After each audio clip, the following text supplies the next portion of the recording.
an OCD tendency. I like everything as it should be, and I don't like that messed with. Some people would let it go, and I just can't let it go. But gravy was the big one. But gravy was the big thing, yes. I have the weirdest thing in the world. Gravy can cause me to have a panic attack.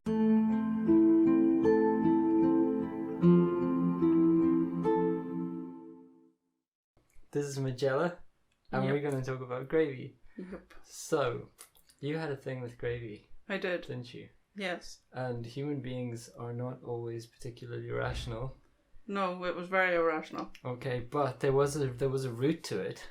Yeah. Okay, your issues with gravy, and it was something which for you was traumatic, I guess, in a way. In a way, yeah. And it had to do with being in a big family. Yes.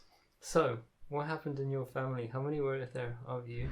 Round the dinner table there would have been 9. 7 children, a mother and a father. Where the obsession from gravy came from was there, I don't know, maybe there wasn't always enough gravy in the gravy boat to go round everybody, but in latter life it became an absolute obsession. Okay, and how did that manifest?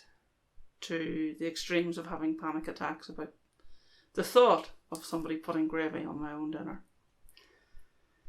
It was going into restaurants, had just this fear. Even it actually happened where I specifically said gravy separate, and they came with the separate gravy, but they still put gravy on the plate. I can't eat that. So the only person allowed to touch the gravy that I ate was myself.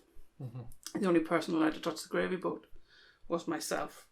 And anybody else who interfered between me and the gravy boat then became null and void. I wouldn't touch it. Okay, so in Christmas time, was that fun for you?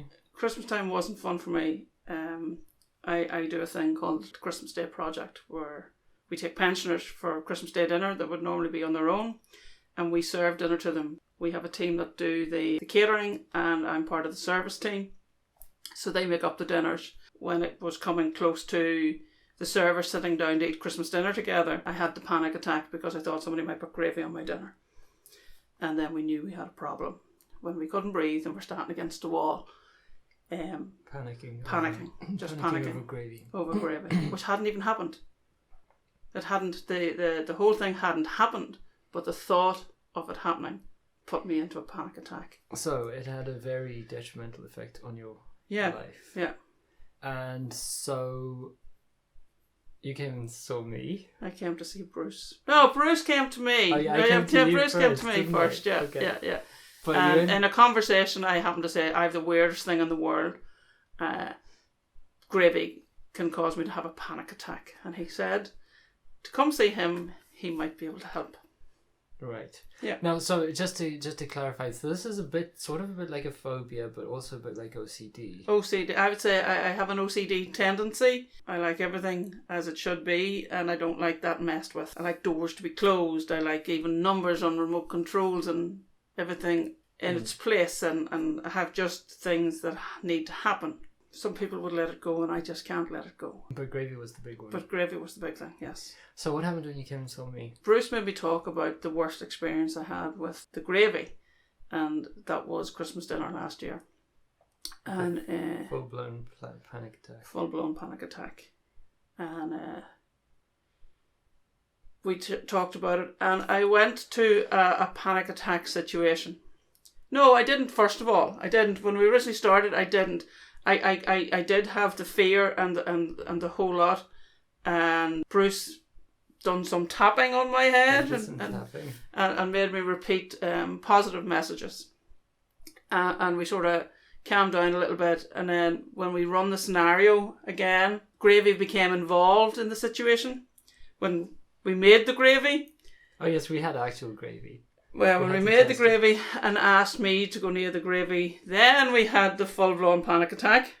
Yeah, in my office. In the office. But in saying that, at one stage I was on the ceiling trying to take my clothes off because I couldn't breathe, not literally, but... and in 1 second, Bruce changed that.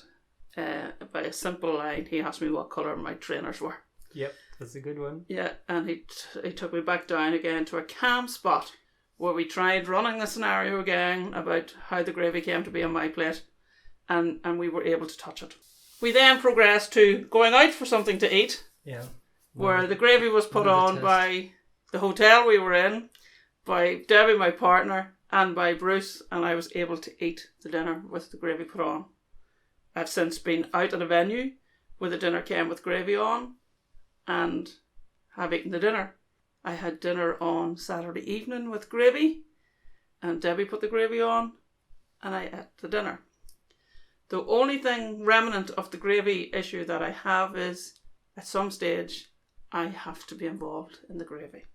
So even if you put the gravy on my dinner, I might have to add a little bit, but I have to touch, and that's the only remnant of my gravy obsession I have. Okay, so is your life a lot better without the gravy obsession? It is, yeah. It's a constant fear when you went out for something to eat, or Christmas is coming again, we're back to my Christmas Day special. You know, back to the same scenario. Nobody wants to have panic attacks in public, let me tell you. It's not pleasant.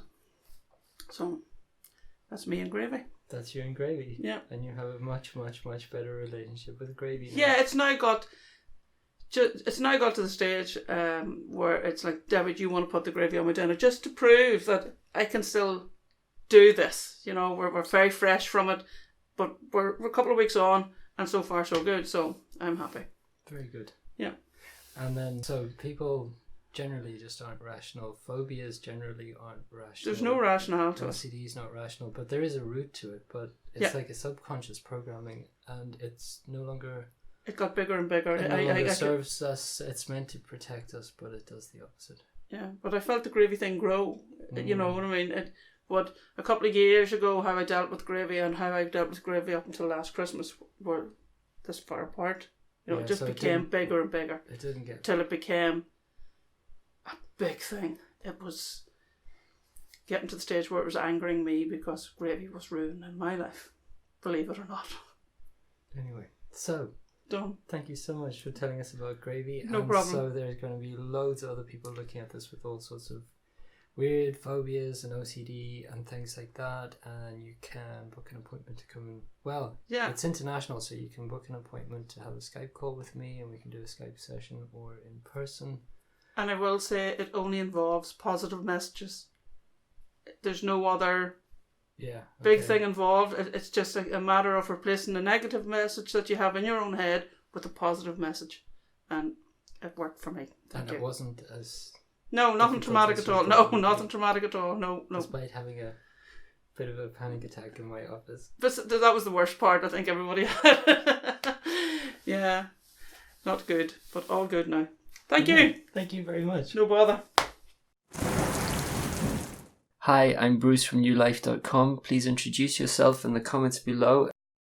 You can help me spread more peace and health and prosperity in the world by subscribing to this channel, liking this video, sharing it with other people. Remember to click the bell to get notifications of new videos. Follow us on Facebook, Instagram, and Twitter. Also, let me know what topics you'd like me to cover next by commenting below or clicking on the simple survey link in the description and putting stars by the topics that most interest you. I'll see you in the next video. Bye.